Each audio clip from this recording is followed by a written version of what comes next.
Good evening, everyone, and welcome to Varney at Night. We are here at this time all week. It's called regime change. The tyrant, the terrorist Muammar al-Qaddafi, your time is up. That is a very good reason for the whole world to celebrate, right? What we don't know, though, is what comes next. Will it be anything that we in America could remotely describe as a democracy? Don't know. Will the killing stop? Don't know that either. But here's what we do know. The chaos throughout the Mideast has helped push gold to yet another record. Now, I know many of you bought gold coins, put them away for the grandkids. We know that. Well done, everyone. You are up close to $300 an ounce just in August. We hit $1,899 at one stage today. That's gold for you. And here's something else that helped gold, speculation that Ben will crank up the printing presses and churn out a lot more dollars. The Germans may do the same. The whole world may go on another money printing binge. How do we feel about that? No, how do we really feel about all of that? All right, here's the company that we have assembled to talk about all of that and more on this, the first ever primetime edition of Varney & Company. Tea Party leader David Webb.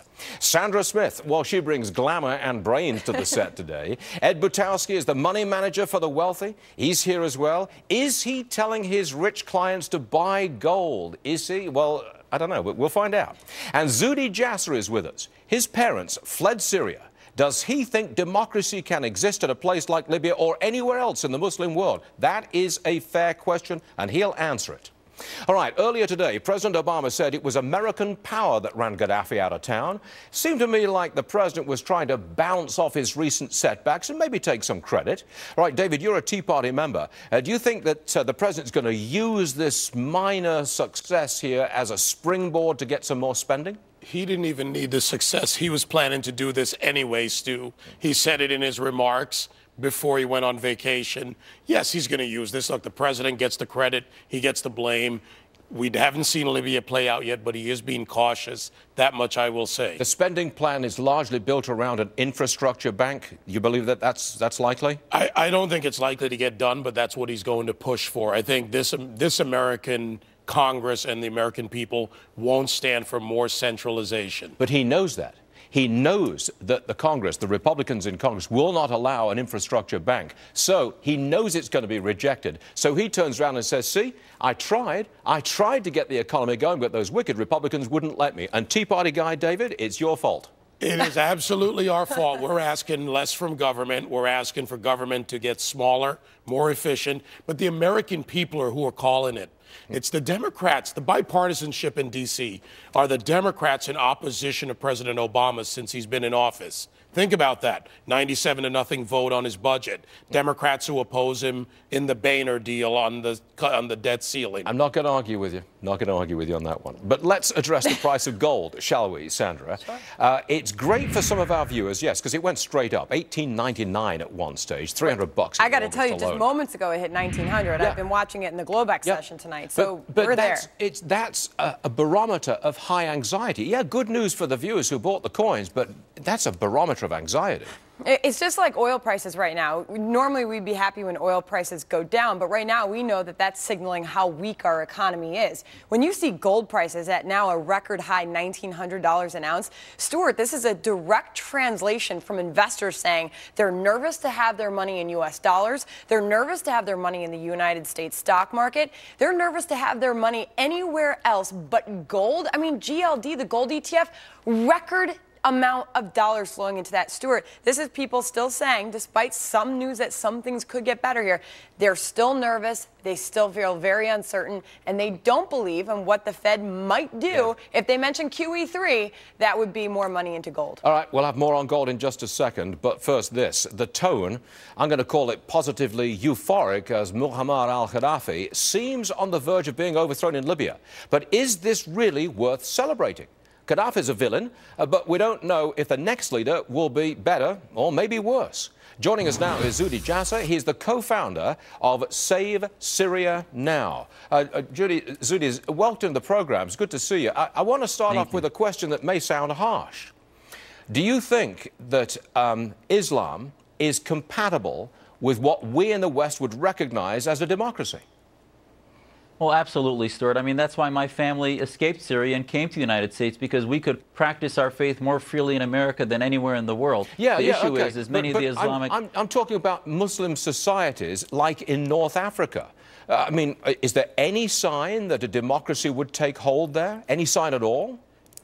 Well, Stuart, you're right. Right now, it may not be, but at the end of the day, the West did not become modernized overnight. We need to help build institutions. We need a Marshall Plan. Remember, when we defeated the Nazis, they said that we would know that we won the war, not based on defeating Hitler, but if Germany was still a democracy 50 years later. And this is actually what's happening, is the people of Libya have finally ousted this unbelievable tyrant that has been murdering and pillaging their population. They're going to be euphoric right now. They got to get the water running. They got to get their institutions back. But we need to have a Marshall Plan in the Middle East to help them build those institutions. You're never going to get that out of the United States of America, and Europe doesn't have the money anyway, and China's not going to give it. This idea of a Marshall Plan for North Africa, not going to happen. Well, we did it in Eastern Europe, Stuart, and at the end of the day, today Obama has announced that he's going to be sending them aid. So instead of sending money and just throwing cash at them, have it be hand-in-hand institution building where we don't just give it to them, but we help investments where it's pay-as-you-go, and we start to show that we're actually helping, not just throwing money at any of them, but helping the right ones, the liberty-minded ones, not the communists, not the socialists, but the liberty-minded, and especially not the Islamists that want to build Islamic states that would never be allies with us. So get our hands dirty and actually help the right people, and it'll be a wise investment for our presence, not only globally, but I see in your the Middle point, East. Zuhdi, but David Webb is shaking his head here. This ain't going to happen. No. Any shape or form, aid like that's not going to happen. Right. And on top of that, this is an administration that ran on not nation building. Now, I agree with giving them help, giving them guidance. But after 40 years of tyranny, in an age when our military, the Pentagon, is building a NORCOM, North Africa Command, we are not looking to go get involved in nation building over there.